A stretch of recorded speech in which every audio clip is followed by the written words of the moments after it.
Hi, Mr. C. We just finished putting the finish on the inside. What I did do is I did put 3 coats of that friction polish on the inside of the turning. Then when I came over here, I went ahead and I sanded the finish off these parts right here, because this is where the glue is going to go ahead and attach it.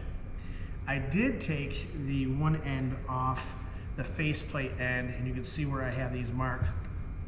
And what I did was I marked an arrow A, B, C, and D, as you can see here, okay? But I did want to show you on the end, the block that I put on here is 3/4 inch plywood. And then I found the centers by going corner to corner, and then lined up the center for the live center on the end. And you can see that I used double stick tape to hold this together, okay?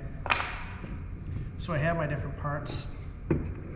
So what I want to do is I want to take the ends of the arrows, okay?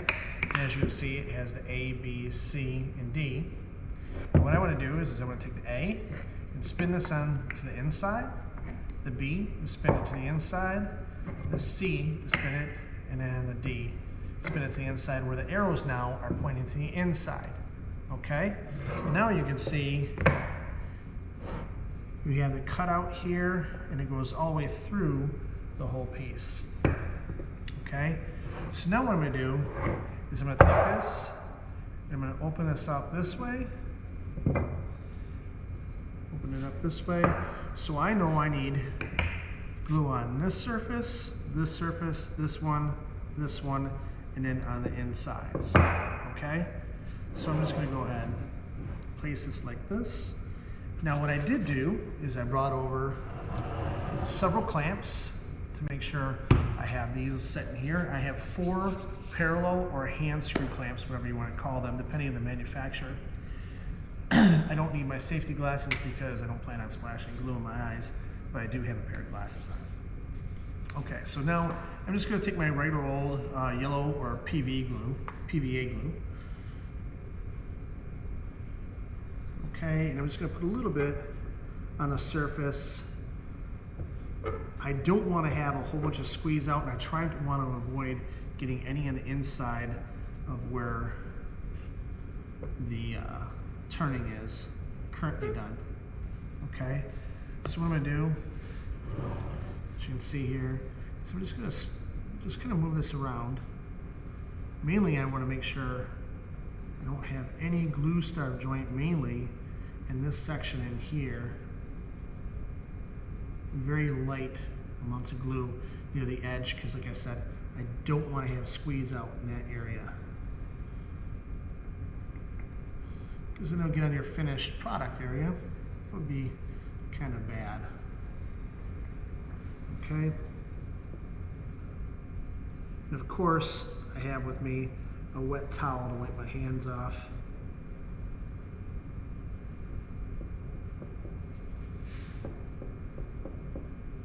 Now some people will do this glue up in 2 stages.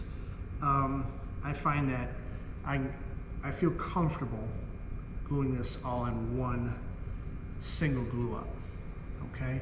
Now, as you're aware, we've talked about this previously with this type of glue. With PVA yellow glue, or carpenter's glue, depending on which way you want to look at it,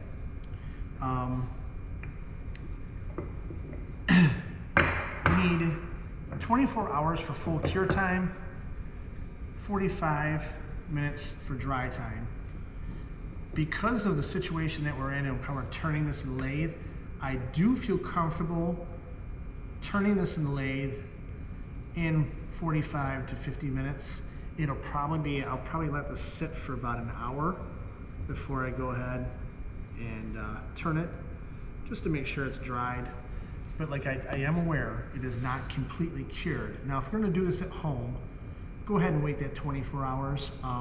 The reason why is I'm not going to run it at a high RPM. I'm going to have it at a very low RPM the whole time. And I will be using my trusted rubber bands and some tape still to make sure that this does not come apart on me. So I'm just getting the glue on here, and then we'll clamp this up.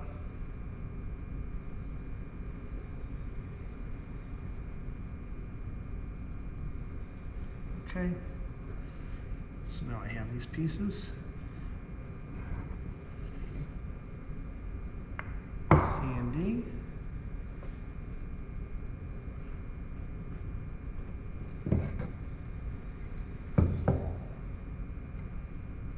A and B. So you can see now I have all these pushed in.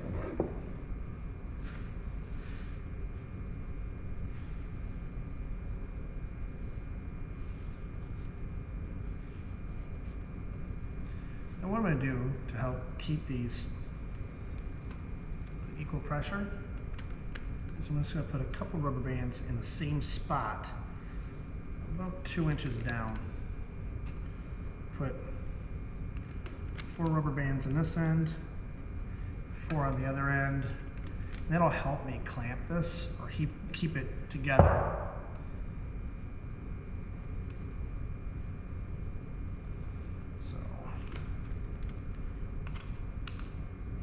I will get, oh, it broke up a rubber band.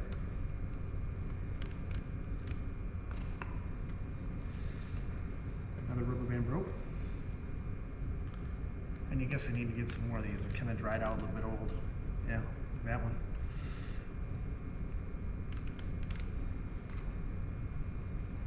You can feel it, they don't have as much elasticity as they used to.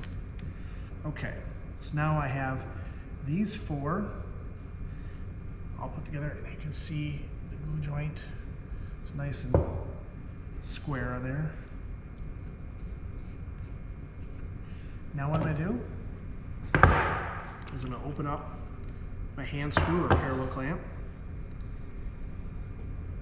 Now remember, I want the parallel clamp to touch completely on the surfaces from one end to the other end. That way I know it's keeping it square. Now I'm not going to put a whole bunch of pressure at first.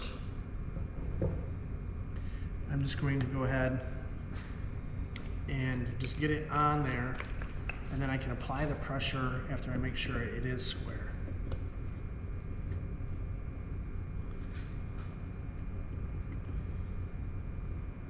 Now you'll see how I'm rotating these joints, or rotating the hand screws around the surface.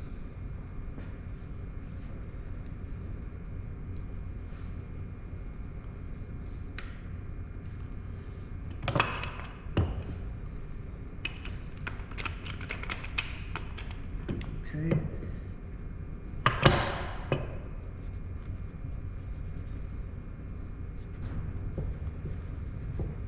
Just wiping off a little bit of excess glue here. I guess I can tell that's going to be a little bit of a problem.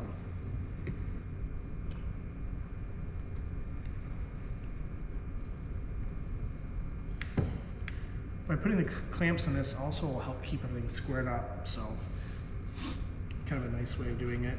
And then by having a clamp hang off every one of the 4 sides, I don't have to worry about trying to tilt this or flip this over one way or the other. And I did pick all the same size 12-inch parallel or hand screw clamps. Now, let me bring you over here so you can see how this looks.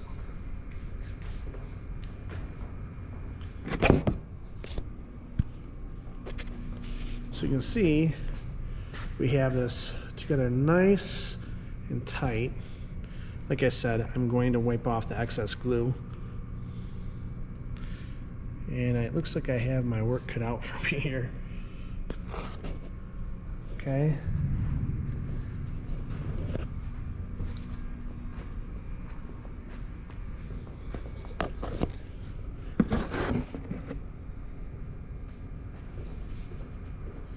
So this is all glued up.